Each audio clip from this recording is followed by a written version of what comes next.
मानव तू अगर चाहे दुनिया को झुका देगा, बस ईश्वर के दर पे सर अपना झुका देना। ओम तस्मै ज्येष्ठाय ब्रह्मणे नमः।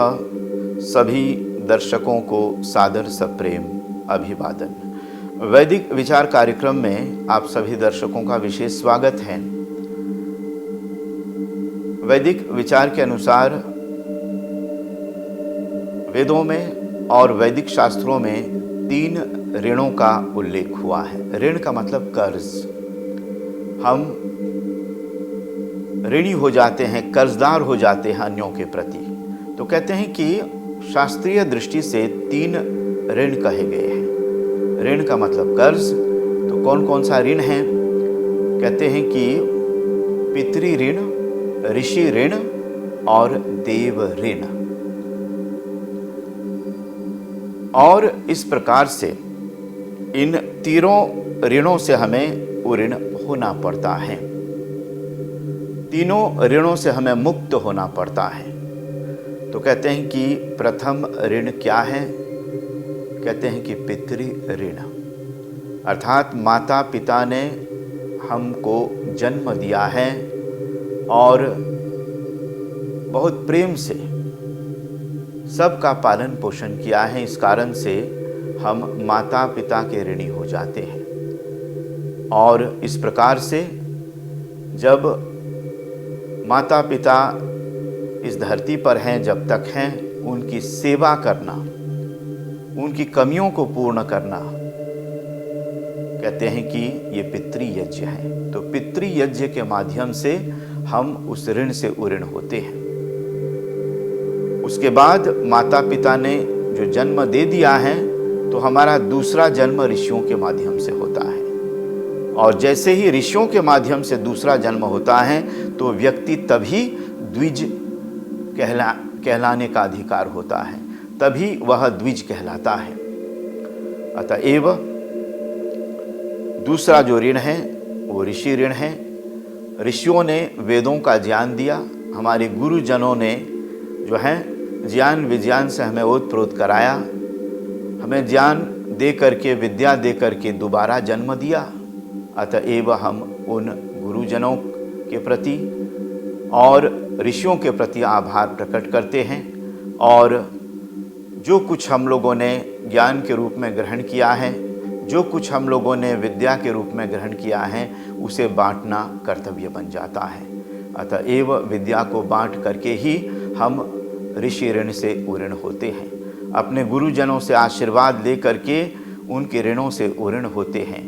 जो कुछ उन लोगों ने बताया है, उन बताए हुए जो विद्या है, बताए हुए जो ज्ञान है, उसको हम प्रसारित करते हैं, अन्यों तक पहुंचाते हैं। और जो तीसरा ऋण है वो है देव ऋण, अर्थात हम देवताओं के ऋणी हैं। जब इस संसार में रह रहे हैं तो प्रकृति से मिलजुल करके हमें रहना चाहिए।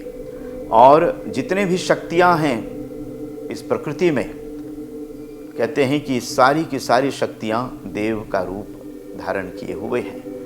अर्थात सूर्य से हमें प्रकाश प्राप्त होता है, ऊर्जा प्राप्त होती है, एनर्जी प्राप्त होती है। कहते हैं कि इस धरती में जल है, जल जीवन का आधार है। धरती में जो कुछ हम बोते हैं अन्न के रूप में हमें प्राप्त होता है, और इस प्रकार से हमारा जीवन बना रहता है। शुद्ध वायु से हम श्वास प्रश्वास ले करके, शुद्ध वायु का श्वास प्रश्वास ले करके अपने जीवन को जो है विशेष रूप से पुष्ट बनाते हैं, अपने जीवन को शक्तिशाली बनाते हैं। तो जो कुछ हमें प्राप्त हो रहा है वे सब देव का रूप धारण किए हुए हैं। और कहते हैं कि यज्ञ के माध्यम से हम देव ऋण से उऋण होते हैं। तो इस कारण से वैदिक धर्म में 3 तर्पण का विधान है। पितृतर्पण के माध्यम से हम जो है पितृ ऋण से मुक्त होते हैं। पितृतर्पण कैसे करते हैं? माता पिता को संतुष्ट रखते हैं, माता पिता की सेवा करते हुए उन्हें संतुष्टि प्रदान करते हैं। तो ये पितृ ऋण है।